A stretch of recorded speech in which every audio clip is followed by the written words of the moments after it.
ಪ್ರಿಯ ವೀಕ್ಷಕರೇ, ನಿಮ್ಮ ಸಂತೋಷನ ಕೋಟಿ ಕೋಟಿ ನಮನಗಳು. ಭಾರತಕ್ಕೆ ಬಂತು ಎಐ. ಸ್ನೇಹಿತರೆ, ಏನಿದು ಎಲ್ಲ ತಿಳ್ಕೊಳ್ಳೋಣ. ಅದಕ್ಕಿಂತ ಮುಂಚೆ ಯಾರೆಲ್ಲ ಸಬ್ಸ್ಕ್ರೈಬ್ ಮಾಡ್ಕೊಂಡಿಲ್ಲ ತಪ್ಪದೆ ಸಬ್ಸ್ಕ್ರೈಬ್ ಮಾಡ್ಕೊಳ್ಳಿ. ಪಕ್ಕದಲ್ಲೇ ಕಾಣಿಸ್ತಾ ಇರೋ ಬೆಲ್ ಐಕಾನ್ನ ಕ್ಲಿಕ್ ಮಾಡಿ. ಸಬ್ಸ್ಕ್ರೈಬ್ ಮಾಡಿ ಬೆಲ್ ಐಕಾನ್ನ ಕ್ಲಿಕ್ ಮಾಡೋದ್ರಿಂದ ನನ್ನ ಎಲ್ಲ ವಿಡಿಯೋಗಳನ್ನ ನೀವು ತಪ್ಪದೆ ನೋಡ್ಬೋದು. ಸ್ನೇಹಿತರೆ, ನಿಮಗೀಗ ಅನ್ನಿಸ್ತಾ ಇರ್ಬೋದು, ಏನ್ ಭಾರತಕ್ಕೆ ಇವಾಗ ಬಂದಿಲ್ಲ ಅಲ್ವಾ, ಏನಕ್ಕೆ ಈಗ ಅಪ್ಡೇಟ್ಸ್ ಅಂತ ಇದ್ದೀರಾ. ಇದು ಭಾರತಕ್ಕೆ ಈಗ ಹೇಗ್ ಬಂದಿದೆ ಅಂದ್ರೆ ಸ್ನೇಹಿತರೆ, ಒಂದು ಕಂಪನಿ ಸ್ಥಾಪನೆ ಆಗ್ತಾ ಇದೆ ಭಾರತದಲ್ಲಿ. ಈಗ ಎಐನ ಒಂದು ಕಂಪನಿ ಸ್ಥಾಪನೆ ಆಗ್ತಾ ಇದೆ. ಅಮೆರಿಕ ನಂತರ ಗೂಗಲ್ ಅವರು ಈಗ ಭಾರತದಲ್ಲಿ ಒಂದು ಕಂಪನಿಯನ್ನ ಮಾಡ್ತಾ ಇದ್ದಾರೆ. ಎಲ್ಲಿ ಶುರು ಮಾಡ್ತಾ ಇದ್ದಾರೆ ಎಲ್ಲವನ್ನ ನಾವು ಈ ವಿಡಿಯೋದಲ್ಲಿ ತಿಳ್ಕೊಳ್ಳೋಣ. ಸ್ನೇಹಿತರೆ, ಈಗ ಭಾರತಕ್ಕೆ ಬಂದಿದೆ ಅನ್ನೋದೊಂದು ಖುಷಿ, ಆದ್ರೆ ನಮ್ಮ ರಾಜ್ಯಕ್ಕೆ ಬಂದಿಲ್ಲ ಅನ್ನೋದು ಇನ್ನೊಂದು ಬೇಸರದ ವಿಷಯ. ಯಾಕೆ ಅಂತ ಹೇಳ್ತೀನಿ ಸ್ನೇಹಿತರೆ. ಅದಕ್ಕಿಂತ ಮುಂಚೆ ಎಐ ಬಗ್ಗೆ ನಾನು ನಿಮಗೆ ತಿಳಿಸ್ಕೊಡ್ತೀನಿ. ಈಗ ನಿಮ್ಗೆ ಅನ್ನಿಸ್ತಾ ಇದೆ ಎಐ ಏನಿದು ಎಐ? ಎಲ್ಲಿ ನೋಡಿದ್ರು ಇದ್ರದ್ದೇ ಮಾತು. ಎಲ್ಲಿ ಕಂಪನಿಗಳಲ್ಲಾಗ್ಬೋದು, ಓದುವಂತ ಹುಡುಗರು ಬಾಯಲ್ಲಾಗ್ಬೋದು, ಎಲ್ಲಿ ಕೇಳ್ತೀರಾ ಅಲ್ಲಿ ಎಐ ಬಗ್ಗೆ ಮಾತಾಡ್ತಾ ಇದ್ದಾರೆ.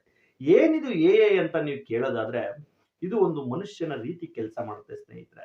ಇದು ಯೋಚನೆ ಮಾಡುತ್ತೆ, ಇದು ಸಮಸ್ಯೆಗಳನ್ನ ಬಗೆಹರಿಸುತ್ತೆ ಹಾಗೂ ತಿಳ್ಕೊಳ್ಳುತ್ತೆ. ಈ ತಿಳುವಳಿಕೆ, ಯೋಚಿಸುವ ಶಕ್ತಿ, ಕಲಿಕೆ ಎಲ್ಲವನ್ನು ಮಾಡುತ್ತೆ. ಸಮಸ್ಯೆಗಳನ್ನು ಕೂಡ ಬಗೆಹರಿಸುತ್ತೆ ಅಂತ ಯೋಚನೆ ಮಾಡಿ ಸ್ನೇಹಿತರೆ. ಮನುಷ್ಯ ಏನ್ ಮಾಡ್ತಾನೋ ಅದೆಲ್ಲವನ್ನ ಈ ಎಐ ಮಾಡುತ್ತೆ. ಇದೊಂದು ಕೃತಕ ಬುದ್ಧಿಮತ್ತೆ ಅಂತ ಕರೀತಾರೆ, ಆರ್ಟಿಫಿಷಿಯಲ್ ಇಂಟೆಲಿಜೆನ್ಸ್.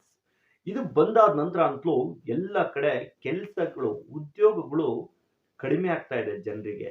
ಯಾಕೆಂದ್ರೆ ಎಐ ಕಡೆ ಎಲ್ಲ ಕಂಪನಿಯ ಮಾಲೀಕರುಗಳು ನೋಡ್ತಾ ಇದ್ದಾರೆ.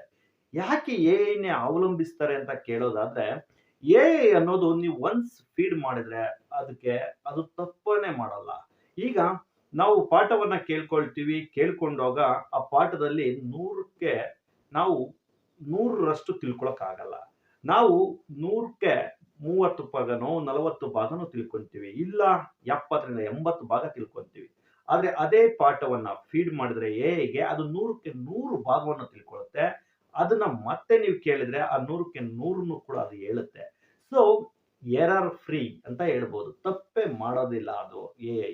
ನೀವೇನಂದ್ರೆ ಅದಕ್ಕೆ ನೀಟಾಗಿ ಫೀಡ್ ಮಾಡಬೇಕು ಒಂದ್ಸರಿ. ಆ ಫೀಡ್ ಮಾಡಿದ್ದನ್ನ ಅದು ಮತ್ತೆ ನೀವು ಕೆಲಸವನ್ನ ಅದರಿಂದ ಮಾಡಿಸ್ಕೊಳ್ಬಹುದು.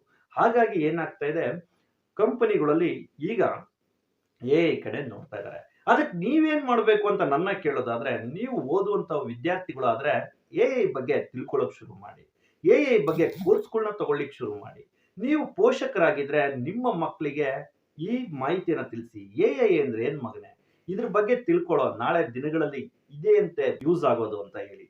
ಯಾಕೆ ಅಂದ್ರೆ ಇನ್ನ ಕೆಲವು ವರ್ಷಗಳಲ್ಲಿ ಪರಿಪೂರ್ಣವಾಗಿ ಎಐ ಆವರಿಸ್ಕೊಳ್ಳುತ್ತೆ ಸ್ನೇಹಿತರೆ. ಹೇಗೆ ಆವರಿಸ್ಕೊಳ್ಳುತ್ತೆ ಅಂದ್ರೆ, ಒಂದು ರೈತರ ಕೆಲಸದಿಂದ ಹಿಡಿದು IT ಉದ್ಯೋಗಗಳವರೆಗೂ ಎಐ ವರ್ಕ್ ಮಾಡ್ಲಿಕ್ಕೆ ಶುರು ಮಾಡುತ್ತೆ. ಯಾಕೆ ಅಂದ್ರೆ ಅದೊಂದು ಆಲ್ಟರ್ನೇಟ್. ಮನುಷ್ಯ ಹೇಗ್ ಮಾಡ್ತಾನೋ ಹಾಗೆ ಎಐ ಮಾಡುತ್ತೆ. ಅದಕ್ಕೆ ರೆಸ್ಟ್ ಬೇಕಾಗೋದಿಲ್ಲ. ಅದಕ್ಕೆ ಇನ್ವೆಸ್ಟ್ಮೆಂಟ್ ಅಂತ ಒನ್ ಟೈಮ್ ಮಾಡಿದ್ರೆ ಸಾಕು. ಜ್ವರ ಬಂದಿದೆ, ಹೊಟ್ಟೆ ನೋವು, ರಜಾ ಹಾಕೋದಿಲ್ಲ, ಏನು ಇಲ್ಲ ಸ್ನೇಹಿತರೆ. ಮನುಷ್ಯನಿಗಿರುವಂತ ಎಷ್ಟೋ ಕೊರತೆಗಳನ್ನ ಅದು ಬಗೆಹರಿಸುತ್ತೆ. ಅದಕ್ಕೋಸ್ಕರ IT ವಲಯಗಳಾಗಿರ್ಬೋದು, ಎಲ್ಲಾ ಸೆಕ್ಟರ್ಗಳಾಗಿರ್ಬೋದು, ಆಮೇಲೆ ಅದು ನೆಕ್ಸ್ಟ್ ಲೆವೆಲ್ ಅಲ್ಲಿ ಥಿಂಕ್ ಮಾಡುತ್ತೆ ಸ್ನೇಹಿತರೆ. ಮನುಷ್ಯನ ತರ ಇರೋದಿಲ್ಲ. ನೀವು ಒಂದನ್ನ ತೋರಿಸ್ತಾ ಇದ್ದೀರಾ ಅಂದ್ರೆ ಅದು 2, 3ನ ಥಿಂಕ್ ಮಾಡ್ತಾ ಹೋಗುತ್ತೆ, ಅದಕ್ಕೆ ರಿಸಲ್ಟ್ ಕೊಡ್ತಾ ಹೋಗುತ್ತೆ. ಅದಕ್ಕೆ ಎಐ ಕಡೆ ವಾಲ್ತಾ ಇದ್ದಾರೆ ಸ್ನೇಹಿತರೆ. ಈಗ ನಿಮಗೆ ಅನ್ನಿಸ್ತಲ್ವಾ ಎಐ ಅಂದ್ರೆ ಏನು? ಎಐ ಬಗ್ಗೆ ತಿಳ್ಕೋಬೇಕು ಅಂತ ಕುತೂಹಲ ಈಗ ಶುರುವಾಗಬಹುದು ನಿಮಗೆ ಸ್ನೇಹಿತರೆ. ಖಂಡಿತವಾಗ್ಲೂ ತಿಳ್ಕೊಳ್ಳಿ. ಈಗ ನಮ್ಮ ಮೊದಲ ವಿಚಾರಕ್ಕೆ ಬರೋಣ ಸ್ನೇಹಿತರೆ. ಎಐ ಭಾರತಕ್ಕೆ ಬಂತು ಅಂದ್ರೆ, ಇದು ಒಂದು ಕಂಪನಿ ಭಾರತದಲ್ಲಿ ಪ್ರಾರಂಭವಾಗ್ತದೆ ಸ್ನೇಹಿತರೆ. ಅದು ಆಂಧ್ರ ಪ್ರದೇಶದ ವಿಶಾಖಪಟ್ಟಣಂನಲ್ಲಿ ಯಾಕೆ ಶುರುವಾಗ್ತಾ ಇದೆ? ಭಾರತದಲ್ಲಿ ಬೆಂಗಳೂರೇ ಅಲ್ವಾ ಫೇಮಸ್ ಅಂತ ಕೇಳಿದ್ರೆ ಹೌದು ಸ್ನೇಹಿತರೆ. ಹಿಂದೆ ಯಾವುದೇ ಒಂದು ಕಂಪನಿಗಳನ್ನ ಸೃಷ್ಟಿ ಮಾಡಬೇಕು, ಸ್ಥಾಪನೆ ಮಾಡಬೇಕು ಅಂದ್ರೆ ಬೆಂಗಳೂರನ್ನ ನೋಡ್ತಾ ಇದ್ರು, ನಮ್ಮ ಸಿಲಿಕಾನ್ ಸಿಟಿಯನ್ನ ನೋಡ್ತಾ ಇದ್ರು. ಆದ್ರೆ ನೋಡಿ, ಇವತ್ತು ನಮ್ಮ ದುರದೃಷ್ಟವಶ ಏನಾಗಿದೆ ಅಂದ್ರೆ ಬ್ಯಾಂಗ್ಳೂರ್ ಕಡೆ ನೋಡ್ತಾ ಇಲ್ಲ. ಯಾಕೆ ಅಂದ್ರೆ ಇದು ಯಾವುದೇ ಸರ್ಕಾರಗಳು ತಪ್ಪಲ್ಲ, ಆ ಕಂಪನಿಗಳ ಸ್ಥಾಪನೆ ಮಾಡೋರು ಎಲ್ಲಿ ಉದ್ಯೋಗ ಸೃಷ್ಟಿ ಮಾಡಿದ್ರೆ ಅನುಕೂಲ ಆಗುತ್ತೆ ಅನ್ನೋದನ್ನ ನೋಡಲ್ಲ ಸ್ನೇಹಿತರೆ. ಅವರಿಗೆ ಬೇಕಾಗಿರೋದು ಒಂದು ಮೂಲಭೂತ ಸೌಕರ್ಯಗಳು. ಅಲ್ಲಿ ಅವ್ರಿಗೆ ಫೆಸಿಲಿಟಿಗಳು ಹೇಗಿರುತ್ತೆ, ಜಾಗ ಆಗಿರ್ಬೋದು, ಅಲ್ಲಿನ ಒಂದು ಕಲ್ಚರ್‌ಗಳು ಆಗಿರ್ಬೋದು, ಅವೆಲ್ಲವನ್ನೂ ನೋಡ್ತಾರೆ ಅವರು. ಸೊ ಅದರಿಂದ ಅವರು ಸ್ಥಾಪನೆ ಮಾಡೋರ್ಗೆ ಸರ್ಕಾರಗಳು ಕೂಡ ಅವ್ರಿಗೆ ಸ್ಪಂದಿಸ್ಬೇಕಾಗತ್ತೆ. ಏನೆಲ್ಲ ಬೇಕು ಫೆಸಿಲಿಟಿನ ಮಾಡ್ಕೊಡ್ಬೇಕಾಗತ್ತೆ. ಹಾಗೆ ನಮ್ಮ ಸರ್ಕಾರಗಳು ಮಾಡ್ಕೊಡಲ್ವಾ ಅಂತ ಕೇಳಿದ್ರೆ ಖಂಡಿತವಾಗ್ಲೂ ಮಾಡ್ಕೊಡ್ತಾರೆ. ಆದ್ರೆ ಈ ದಿನಗಳಲ್ಲಿ ಕಾಂಪಿಟೇಷನ್ ಜಾಸ್ತಿ ಆಗಿದೆ. ಕರ್ನಾಟಕದ ಜೊತೆ ಬೇರೆ ಬೇರೆ ಸ್ಟೇಟ್‌ಗಳು ಕೂಡ ಇವತ್ತು ಕಾಂಪೀಟ್ ಮಾಡ್ತಾ ಇದ್ದಾವೆ. ನೋಡಿ ಯಾವ್ದಾದ್ರೂ ಒಂದು ಐಟಿ ಕಂಪನಿ ಸೃಷ್ಟಿಯಾಗುತ್ತೆ ಅಂದ್ರೆ ನಮ್ ಸ್ಟೇಟಿಗೆ ಬರ್ಬೇಕು, ನಮ್ ಸ್ಟೇಟಿಗೆ ಬರ್ಬೇಕು. ನೀವು ತಿಳ್ಕೋಬಹುದು ನಾವು ಎಲ್ಲೋ ಒಂದ್ ಕಡೆ ಅಸಮರ್ಥರಾಗ್ತಾ ಇದೀವಿ ಅಂತ. ಸೊ ಅವರು ಸಮರ್ಥರಾಗ್ತಾ ಇದ್ದಾರೆ ಅಂತ. ಇದು ನನ್ನ ಮಾತಲ್ಲ ಸ್ನೇಹಿತರೆ. ಚಂದ್ರಬಾಬು ನಾಯ್ಡು ಅವರ ಮಗ ಲೋಕೇಶ್ ಐಟಿ ಸಚಿವರು ಮಾತಾಡಿರುವಂತ ಮಾತು. ನಾವು ಸಮರ್ಥರಾಗಿದ್ದೇವೆ, ಅವರು ಅಸಮರ್ಥರಾಗಿದ್ದಾರೆ. ಅದಕ್ಕೆ ಪಕ್ಕದ ರಾಜ್ಯಕ್ಕೆ ಹೋಗ್ಬೇಕಾಗಿದ್ದಂತ ಎಐ ಕಂಪನಿ ನಮ್ಮ ರಾಜ್ಯಕ್ಕೆ ಬಂದಿದೆ ಅಂತ. ಅಲ್ಲಿ ನೋಡಿ ಚಂದ್ರಬಾಬು ನಾಯ್ಡು ಅವರು ಈಗ ಕೇಂದ್ರದಲ್ಲೂ ಒಂದು ಲೆವೆಲ್‌ಗೆ ಹಿಡಿತವನ್ನ ಇಟ್ಕೊಂಡಿದ್ದಾರೆ. ಅವರು ಆ ರಾಜ್ಯದ ಮುಖ್ಯಮಂತ್ರಿ. ಅವರ ಮಗ ಐಟಿ ಸಚಿವರಾಗಿದ್ದಾರೆ. ಈ ಒಂದು ಐಟಿ ವಲಯದಲ್ಲಿ ಬಂದಿದೆ ಅಂದ್ರೆ ಅವ್ರು ಸಾಮಾನ್ಯ ಅವರು ಕಾಂಪೀಟ್ ಮಾಡೇ ಮಾಡ್ತಾರೆ. ನಮ್ಮ ಸ್ಟೇಟಿಗೆ ಬರಲೇಬೇಕು ಅಂತ ಆ ಕಂಪನಿಗಳ ಜೊತೆನೂ ಒಂದು ಮಾತುಕತೆಗಳನ್ನ ಮಾಡ್ಕೊಂಡು ಅವರು ಈಗ ಅವ್ರ ಸ್ಟೇಟ್‌ಗೆ ಎಐ ಅನ್ನೋ ಒಂದು ಕಂಪನಿನ ತಗೊಂಡೋಗಿದ್ದಾರೆ ಸ್ನೇಹಿತರೆ. ಇದರಿಂದ ನಮ್ಗೆ ಎಷ್ಟು ಲಾಸ್ ಆಗ್ತದೆ ಅಂತ ಕೇಳಿದ್ರೆ ಸ್ನೇಹಿತರೆ, ಬರೋಬ್ಬರಿ 1,30,30,000 ಕೋಟಿಯಷ್ಟು ದುಡ್ಡು ಲಾಸ್ ಆಗ್ತಾ ಇದೆ. ಪ್ರತಿ ವರ್ಷ ದುಡ್ಡು 10,000 ಕೋಟಿ ಅಂದ್ರೆ ಯೋಚನೆ ಮಾಡಿ ಸ್ನೇಹಿತರೆ. ಅದು ಸರ್ಕಾರಕ್ಕೆ ಟ್ಯಾಕ್ಸ್ ರೂಪದಲ್ಲಿ ಬರ್ತಾ ಇತ್ತು. ಆ ಟ್ಯಾಕ್ಸ್ ಕೂಡ ಈಗ ನಮ್ಮ ಸರ್ಕಾರಕ್ಕೆ ಬರಬೇಕಾಗಿದ್ದು ಈಗ ಬೇರೆ ಸ್ಟೇಟ್‌ಗೆ ಹೋದಂಗಾಯ್ತು. ಉದ್ಯೋಗಗಳನ್ನ ಸೃಷ್ಟಿ ಮಾಡ್ತೀವಿ ಅಂತ ಎಐ ಕಂಪನಿಯವರು ಹೇಳಿದ್ರು. ಲಕ್ಷಕ್ಕೂ ಅಧಿಕ ಜನರಿಗೆ ಉಪಯೋಗ ಅಂತ ಹೇಳ್ಬೋದು. ಜನ ಕೆಲಸ ಮಾಡಿದ್ರೆ ಅವ್ರ ಇಡೀ ಫ್ಯಾಮಿಲಿಗೆ ಒಂದು ಬೆಳಕಾಗುತ್ತೆ. ಹಾಗೆ ಯೋಚನೆ ಮಾಡಿದ್ರೆ ಇದರಿಂದ ಉದ್ಯೋಗ ಅಷ್ಟೇ ಅಲ್ಲದೆ ಎಲ್ಲಾದ್ರಲ್ಲೂ ನಮಗೆ ನಷ್ಟ ಅಂತ ಹೇಳ್ಬೋದು ಸ್ನೇಹಿತರೆ. ಸೊ ಈಗ ಇದು ಗೊತ್ತಾಯ್ತು ನಿಮ್ಗೆ ಎಐ ಅನ್ನೋ ಒಂದು ಕಂಪನಿ ಭಾರತಕ್ಕೆ ಬರ್ತಾ ಇದೆ. ಇದು ತುಂಬಾ ಒಳ್ಳೆಯ ವಿಷಯ ಸ್ನೇಹಿತರೆ. ತುಂಬಾ ಖುಷಿ ಪಡುವಂತ ವಿಚಾರ.